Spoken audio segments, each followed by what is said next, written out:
Guys, anybody who's been at the helm or the forefront of any kind of societal progress, advancement, revolution, has experienced a tremendous amount of rejection in epidemic proportions.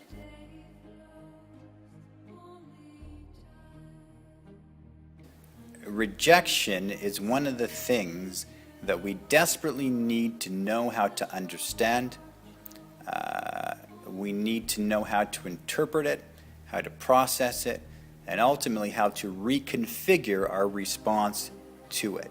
Because to the extent that we can do all of that is to the extent that we can achieve great success. No question about it. Everybody remembers Dr. Abraham Maslow and his pioneering work in the triangular paradigm of the human hierarchy of human needs, right? It starts off with the physiological needs at the bottom, and it ends up at the top of the triangle, right, with self-actualization. And we all have a natural, innate longing to be self-actualized. But the one thing they don't tell you is that there are several interruptions in this hierarchy, right, in this ascendancy. And one of those interruptions is rejection. We all experience rejection to one degree or another at different times in our life. Scarcely few are the people that don't experience rejection. But the one thing we want to pass on to our friends and our family and of course our children is the understanding that to the extent that one experiences rejection is to the extent that the universe and God has called them to do something great.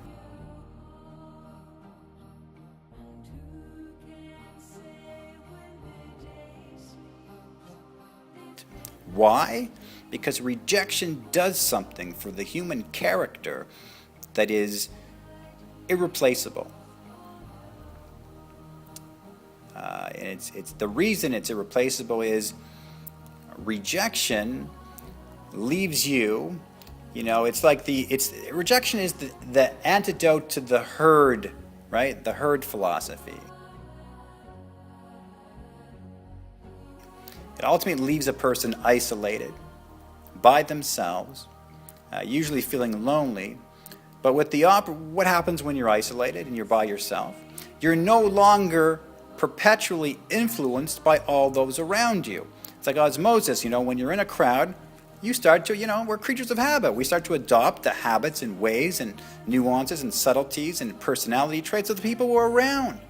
When really all the universe wants us to do is to be ourselves, but you will never achieve your true individuality when you're part of a herd. So rejection is a tremendous blessing should we be able to see it this way. Because rejection takes you outside of the herd, right? It leaves you by yourself, isolated. What happens when you're isolated? You look inside yourself. What happens when you look inside yourself? You build internal strength. What happens when you have internal strength of character? You become a good leader. What happens when you're a good leader? You're qualified to exert great influence over other people, right?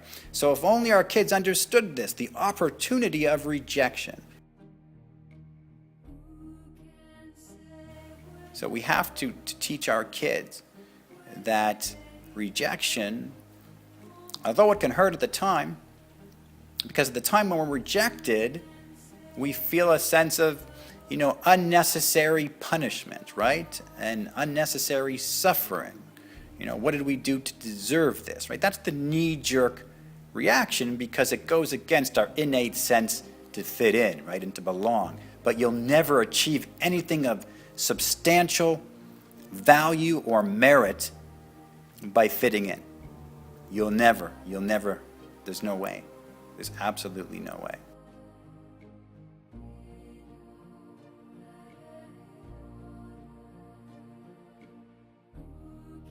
Another amazing story from the Bible, the story of Joseph. Everybody remembers Joseph, the guy that was sold into slavery by his own family. And when you look at what's going on in society today, internally in families, it's not so hard to believe. what jealousy and envy can do, how jealousy and envy can ravage a family, the internal dynamics of a family. So Joseph gets sold into slavery, actually thrown into a pit.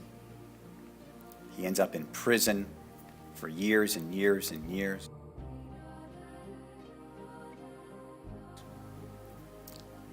But the one thing about Joseph was he always maintained his unwavering faith.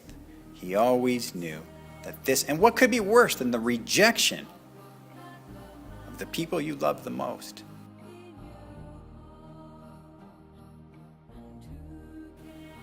Your brothers, your parents.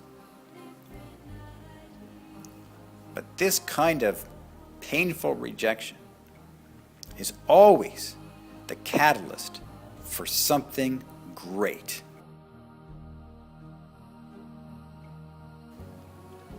And if you took stock, if you really examined under a microscope many of the great people who have the personages who have made incredible contributions to humanity, you would see that the majority of them experienced great rejection, and not just great rejection, but great rejection from the people that they loved the most. Joseph experienced great rejection from his family, cast away, goes on this incredible journey, confined for many, many years, imprisoned, never loses his faith, builds this incredible internal depth of character.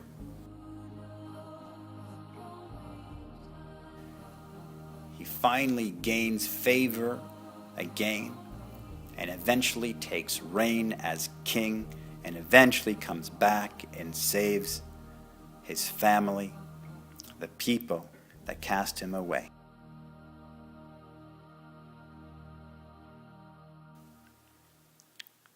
The story's always been the same. To the extent that we can understand this,